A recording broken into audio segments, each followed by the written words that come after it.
ఓం నమో వెంకటేశాయ. తిరుమల శ్రీవారి యొక్క వైకుంఠ ద్వార దర్శనాలకు వెళ్ళాలనుకునే భక్తుల కోసం ఈ వీడియో చేయడం జరుగుతుంది. తిరుమల శ్రీవారి యొక్క వైకుంఠ ద్వార దర్శనాలను జనవరి 10వ తారీఖు వైకుంఠ ఏకాదశి సందర్భంగా 10 రోజుల పాటు అంటే జనవరి 10 నుంచి 19వ తారీఖు వరకు వైకుంఠ ద్వార దర్శనాలను టీటీడీ భక్తులకు కల్పిస్తుంది. ఈ విషయం భక్తులకు తెలుసు. ఈ వైకుంఠ ద్వార దర్శనాలకు సంబంధించిన టికెట్ల యొక్క జారీ షెడ్యూల్ను టీటీడీ ప్రకటించింది. ఈ నెల 23న అంటే రేపు ఉదయం 11 గంటలకు శ్రీవాణి ట్రస్ట్ ద్వారా వైకుంఠ ద్వార దర్శనాలను చేసుకునే భక్తుల కోసం టికెట్లను రిలీజ్ చేయనున్నది. అలాగే ఈ నెల 24వ తారీఖున ఉదయం 11 గంటలకు వైకుంఠ ద్వార దర్శనాల సమయానికి సంబంధించి 300 రూపాయల ప్రత్యేక ప్రవేశ దర్శన టికెట్లను టీటీడీ విడుదల చేయనుంది.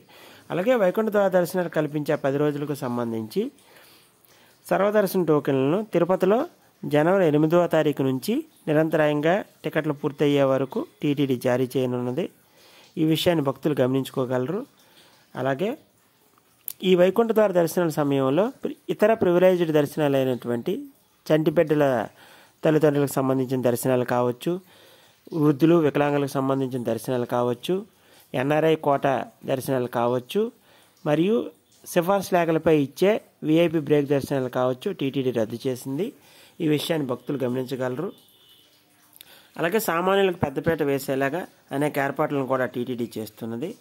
అలాగే ఈ వైకుంఠ ద్వార దర్శనాల సమయంలో ఎటువంటి టికెట్ లేకపోతే మాత్రం శ్రీవారి దర్శనానికి టీటీడీ అనుమతించదు. ఈ విషయాన్ని కూడా భక్తులు గమనించగలరు. ఎటువంటి టికెట్ లేని భక్తులు తిరుమల చేరుకోవచ్చు, కానీ తిరుమల శ్రీవారి యొక్క దర్శనానికి మాత్రం క్యూ లైన్లోకి టీటీడీ అనుమతించదు. ఈ విషయాన్ని గమనించుకొని ముందుగానే తగు దర్శన ఏర్పాట్లు చేసుకొని తిరుమల రావాల్సిందిగా సూచిస్తున్నాము. అలాగే తిరుపతిలోని జనవరి 8వ తారీఖు నుంచి నిరంతరాయంగా సర్వదర్శన టోకెన్లు జారీ చేసే అవకాశం ఉంది కాబట్టి వాటికి సంబంధించిన కేంద్రాలు అవి ఎక్కడెక్కడ జారీ చేస్తారనే విషయాలను మీకు తదుపరి వీడియోలో వివరించే ప్రయత్నం చేస్తాము. స్వామివారి దర్శనాలకు సంబంధించి మరిన్ని మంచి విషయాల కోసం మా ఈ ఛానల్ని మీరు సబ్స్క్రైబ్ చేసుకోగలరు. ఓం నమో వెంకటేశాయ.